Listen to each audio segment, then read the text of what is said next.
Mimi kwa majina ninaitwa Hamisi Kombe. Mimi ni mzaliwa wa Watamu, Ukundo home. Robbie Rasta ndo jina yangu ya babu yangu na ndo nimekuwa nayo na ndo ni jina ambayo kila mmoja anaitwa. Na ninafanya kazi hapa. Kazi yangu especially ni barman, alafu napenda kupika. Wavuvi wakitoka baharini, ninachukua ile chakula, pweza, ninapika pweza hapo. Ninapika na mchele, tunachoma samaki seriously. Ulisema ati sina pesa. Au lobster, makalamari, prawns, wote.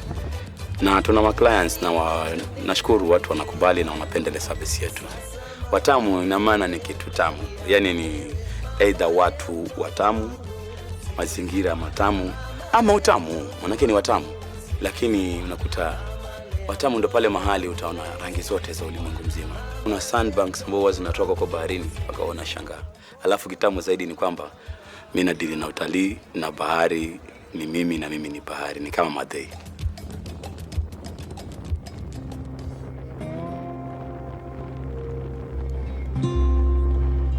My biggest fear is to lose whatever we have now.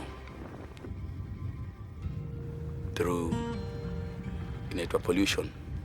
Whatever is happening, kama vile kila kitu inakuwa thrown away. Kuna viumbe vinapotea, kuna viumbe vinateseka na hata haviongei kwa sababu ni kama wamesahauliwa ukiangalia kwa sahihi. Watalii nao ni hawa ambao tukiendelea namna hii ni kama wanatuona, yani ni kama kaalam kanasema hey, kama hamta take action. Tukitoa ile jukumu letu ambalo ama zile bidii zetu tuko nazo sahihi, utalii na maana hakuna mtu atakuwa anataka kujua ama kujua naenda vipi. It means hao nao pia wanaweza kugeuka na wakaenda. So ni time akuwa we wake up and we do something for the tourism and for the pollution too.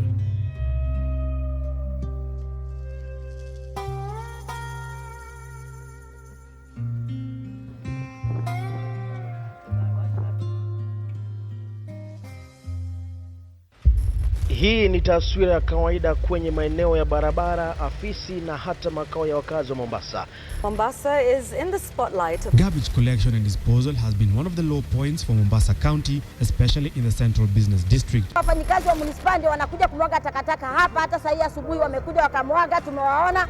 Munisipaa nzima, municipal council wenyewe wale wanafagia mabarabara ndio wanakuja kumwaga takataka hapa. The vice has left most streets of the city dirty and unhealthy, and this is bad news for a city that depends on tourism as the mainstay of its economy. It's unfortunate and it's true. I can assert that this thing has never come to the floor of the assembly.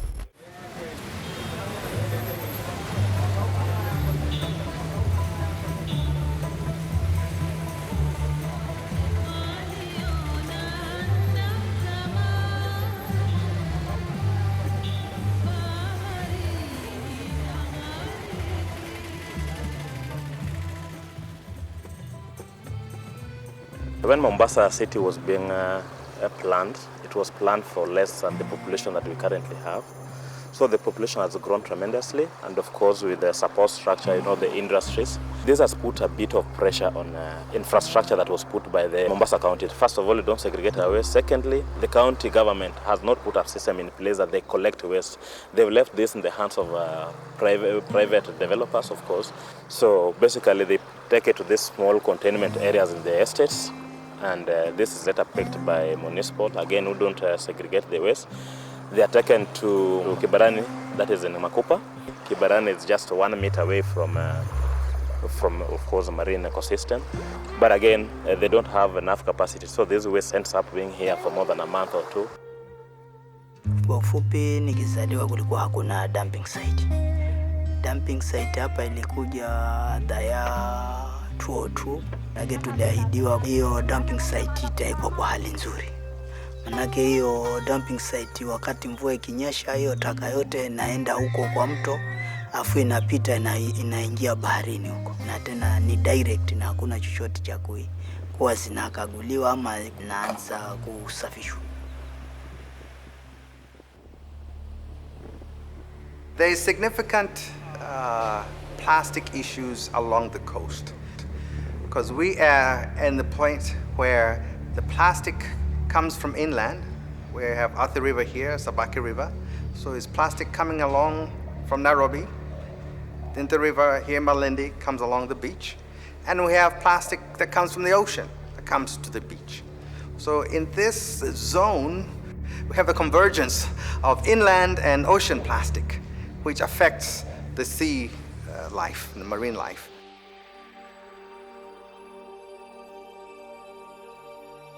It's estimated that 100,000 marine animals die out of ingesting plastics. We also have 1 million birds, marine birds. They eat them, get choked, some of them are entangled in nets, and they end up dying. So when you look into the horizon, like you look into the ocean, it doesn't look like it's there. But when the tides come in, the amount of rubbish that's left on the beach is quite huge.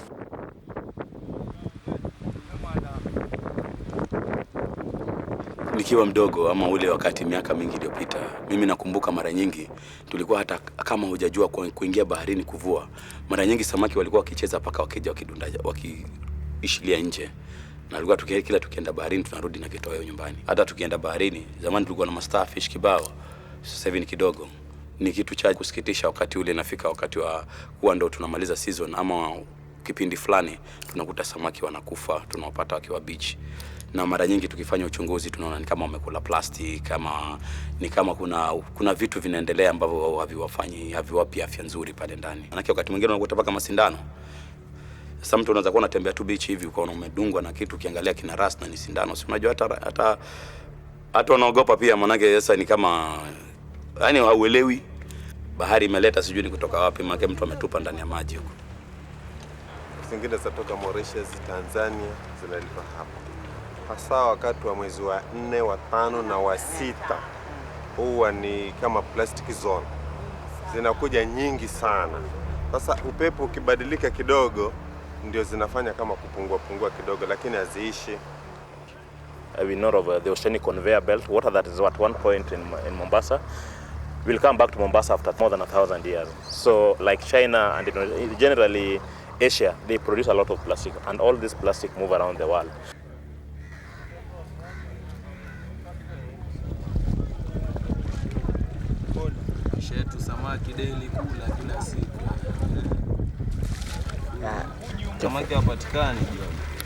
So we have these fishing nets that a fisherman lays a net in the evening, he misses it. They will float all over, continuing to fish. Fish will never know that this is not the one for a fisherman. So it fishes, catches fish, it rots, and they float everywhere. And it's not one, it's not two, they're everywhere.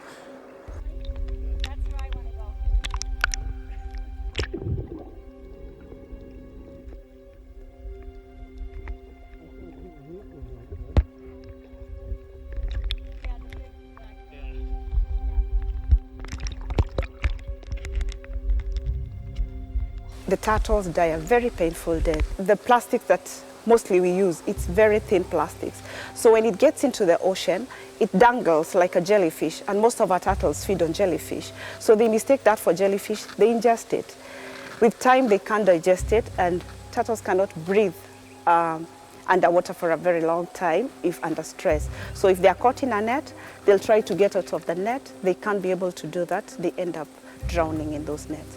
We've had so many of them brought into our rescue center with such problems. Some of them we've been able to treat, some of them have ended up dead. So as a human population, we have done a lot of dumping that affects the marine animals, either birds or the animals themselves.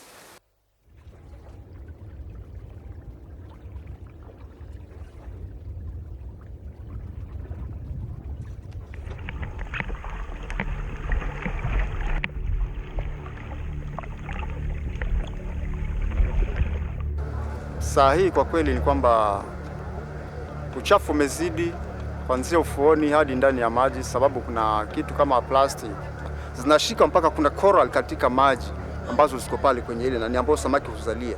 Ile plastic wakati inapoingia kwa maji huwa haitembei juu, huwa inatembea chini kwa chini. Sasa maji yakitoka inaenda, na ikitenda sasa ile coral huwa ni kitu ambayo imemea kama mushroom na iko na vidole pale. Hasa ile plastic ifika pale inashikwa and then ina roll. Ikiroll ina cover kabisa ile coral. Hasa utapata kama kuna mayai ya samaki itabidi yakufilie mbali, na baada ya muda fulani ile coral pia nayo inakuja inakufa.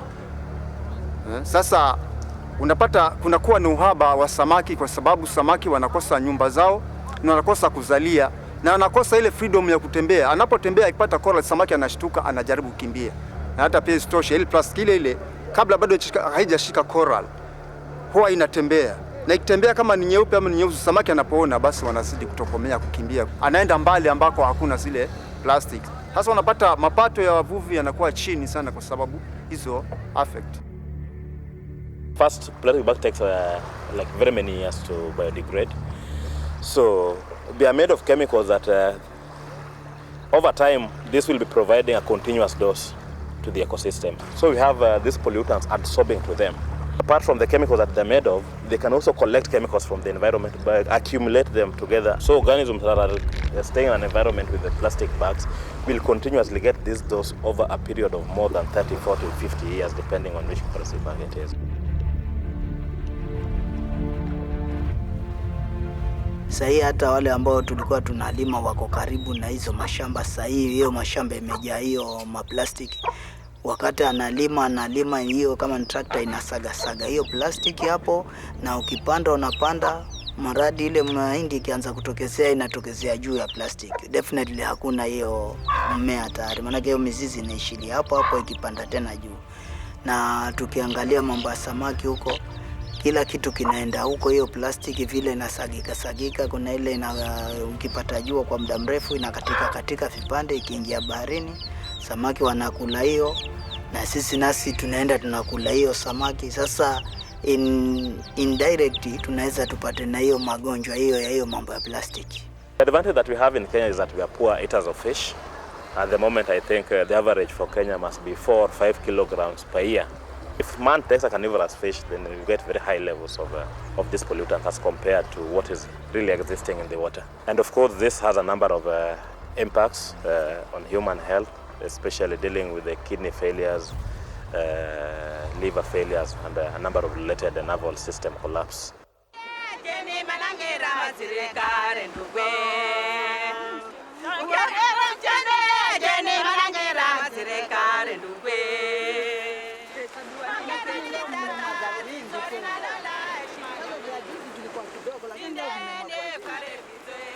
Plastiki kila siku zinaongezeka. Kwa hivyo manake si hizi ambazo zinakuja kutoka kwetu, zingine zinakuja kutoka baharini. Kwa hivyo hakuna siku hata moja utakosa plastiki kwenye bahari. Ukiwa wanaweza kufikiria kama miaka 5 ama 6 iliyopita, kabla sisi kuingia kama WMA, hizi bichi zote zilikuwa ni chafu, zilikuwa zimejaa kila aina ya takataka. Mpaka sasa hata wazungu wanaokuja hapa wanashangaa. Na pia hatukufanya tu kwa sababu ya wazungu, pia tulifanya kwa sababu yetu binafsi, ili iweze kuattract wazungu wanaokuja na wazungu wa ndani, Waafrika wetu ambao wanatoka Nairobi na Mombasa na wapi kuja kujivinjari hapa. Na kweli saizi Watamu inaonekana mzuri kabisa, sio beach peke yake, hata barabarani.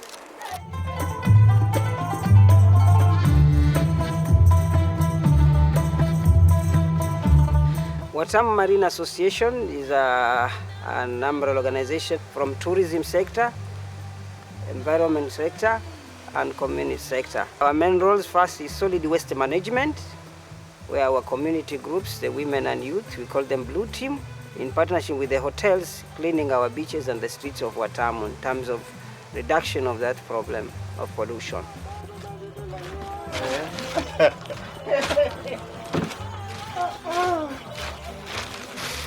Zote za baharini sasa zinatolewa mchanga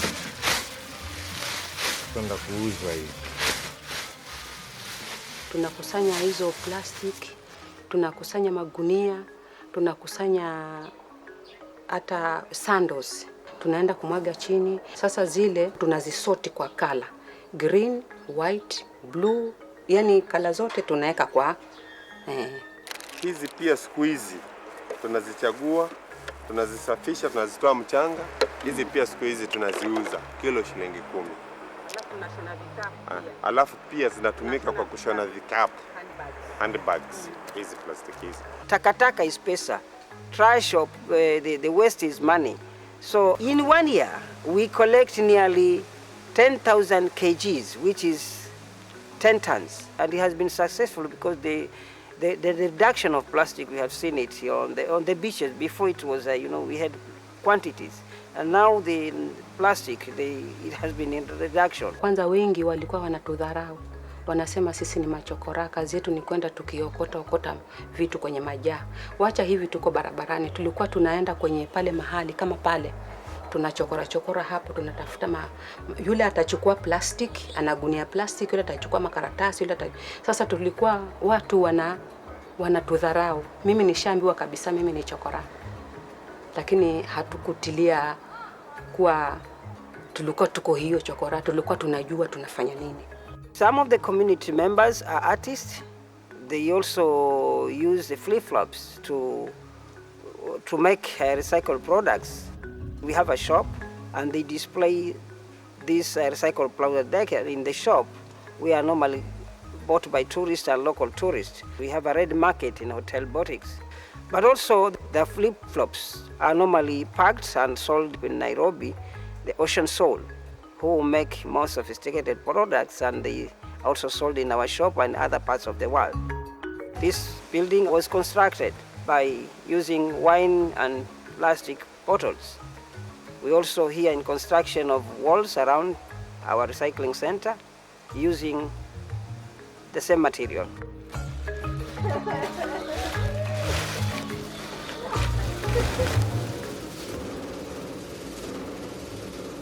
We have a plastic crusher behind me, where normally the hardy plastics are crushed in small chips, and they are packed and sold to industries in Mombasa and Malindi, where we get an income from sales, and that helps the community and this recycling center to be sustainable. When we came 3 years ago, there was litter everywhere, and there was nobody really systematically collecting it. There was one or two guys who were trying to get that started. So we started studying and looking at different ways that people have used plastic to pave.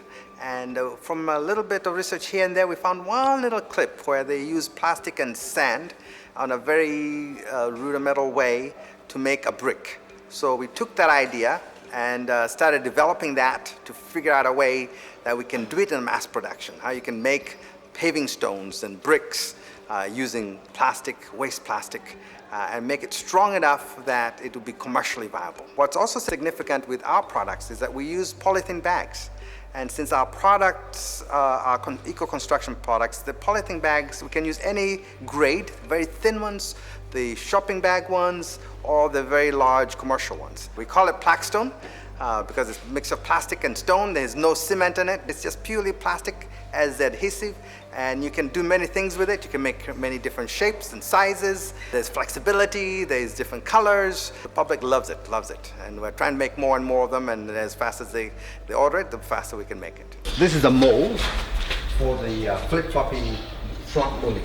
This is actually the front of the boat. This area here, that you see, is where the water will be hitting. Regeneration is involved in one-of-a-kind project. The first time that we know of in history that a ship, a Swahili dhow of 60 feet length, is being made not from traditional wood, but from 100% recycled plastic. The keel, the front moly, the sides of the boat, the whole dhow will be made from recycled plastic.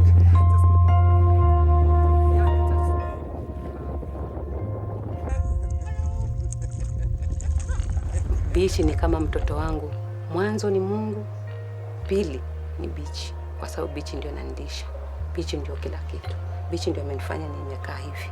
Bichi ndio imenifanya mimi niko na raha. Kwa hivyo watu wa huku sana sana ni bichi. Mapato yao ni bichi.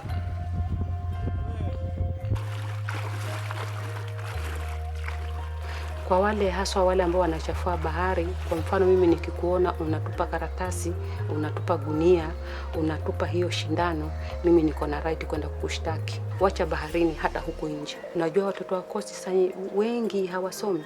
Mtu akienda mpaka standard 8, yeye anaenda beach. Standard 6 yeye anaenda beach, anaenda kuvua samaki. Sasa kama wewe utachafua, yule atapata nini? For us to control marine pollution, I think it starts with all of us. I know culture change at some age is very difficult, and that's why we are targeting kids.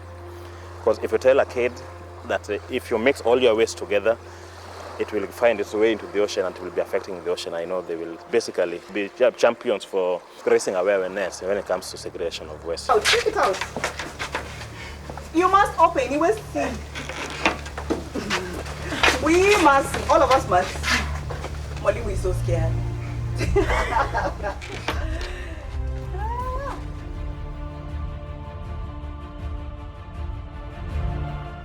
So it is us. Ama see us?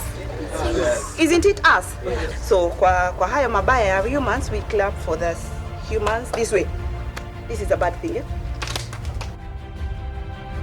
Na kila mtu awe akiwa pale baharini ahakishe mazingira anayapa kipaumbele, maana tukiyalinda leo basi hata kesho kutwa watoto wetu watajua ni kweli, lakini wazee wetu walikuwa kidogo wanajipanga. Maana hawakutakuwa naona ma plastic wametwekea ma dustbin. Kuna organization pengine ya cleanliness on the beach, maybe a beach cleaning day ile ambayo tunafanya kama kila Monday ama kila Wednesday, kitu kama hiyo, kujua kama hiki either kinaenda kuchomwa ama kitafanywa recycling kwa kuwa kisaidia tena, lakini kiwe kimetoka katika ile mazingira hatari. It's important for each one of us to own our waste. Yes, we discard it, but it still has value. So our appeal is first for people to learn to separate their waste at home, put the plastics aside, put the glass aside, put the organic aside. And if it goes into a lorry that way, at least there's somebody who will be able to take it to the right place for it to be recycled. I think government has a big role to play. This is the first part. Because it is the government which allows the industry and factories and markets to be useless like this, you know.